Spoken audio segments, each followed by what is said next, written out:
Well, we can talk now to somebody who I think can tell us a little bit more about what it is like to be targets of Russia and whether the sanctions are going to work. Bill Browder has campaigned around the world for sanctions on the Putin regime. He's the author of Freezing Order, and he joins us now. Just give a bit of background to, I guess, your own history with Russia. I was the largest foreign investor in Russia from 1995 to 2005, and I exposed corruption in the companies I invested in. In retaliation, I was expelled from the country, declared a threat to national security. My offices in Moscow were raided. I had a young lawyer named Sergei Magnitsky investigate the reason for the office raid. He discovered that the purpose was for these corrupt police officers and other officials to steal $230 million of taxes that we paid to the Russian government. He exposed it, testified against the officials, and he was subsequently arrested, tortured for 358 days, and murdered in Russian police custody on November 16, 2009. Since then, I've been on a mission to get justice for Sergei, which has culminated in something called the Magnitsky Act. The Magnitsky Act freezes the assets and bans the visas of the people who did that and people who commit similar human rights abuses in Russia and around the world.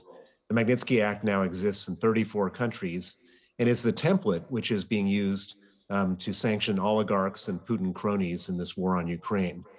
And so from one individual murder, we now have one of the most prolific tools to deal with this terrible atrocity which is going on every day in Ukraine.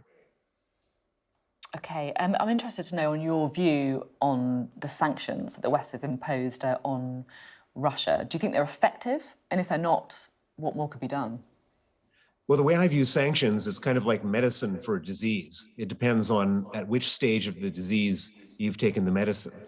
So had we started to sanction just a few oligarchs, let's say 5, before Russia, or Putin, I should say, invaded Ukraine, he would have seen that we had the capacity to do this. I think his calculation was that we were never going to do this type of sanctioning because over the last 22 years, he's done a lot of other terrible things, terrible atrocities, and we've always looked the other way. He invaded Georgia, nothing.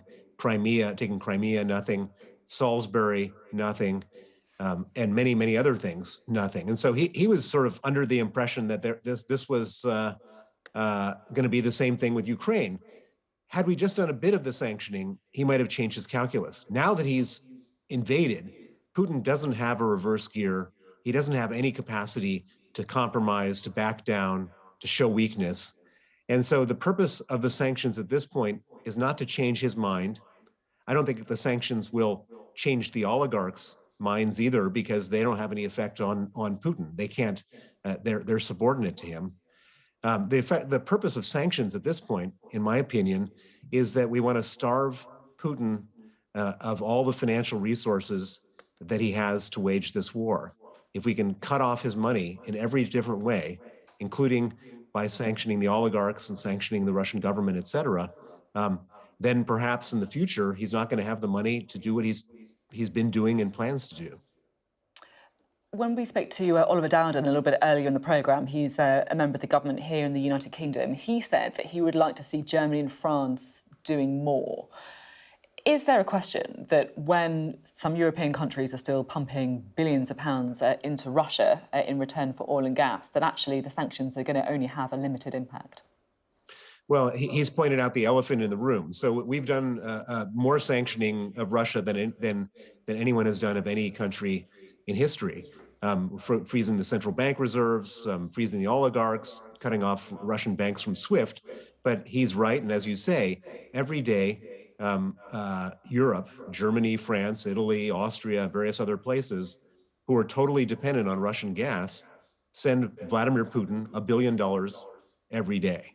And so just to put it in really simple terms, this war costs Vladimir Putin $1 billion a day. And every day he gets $1 billion from Europe.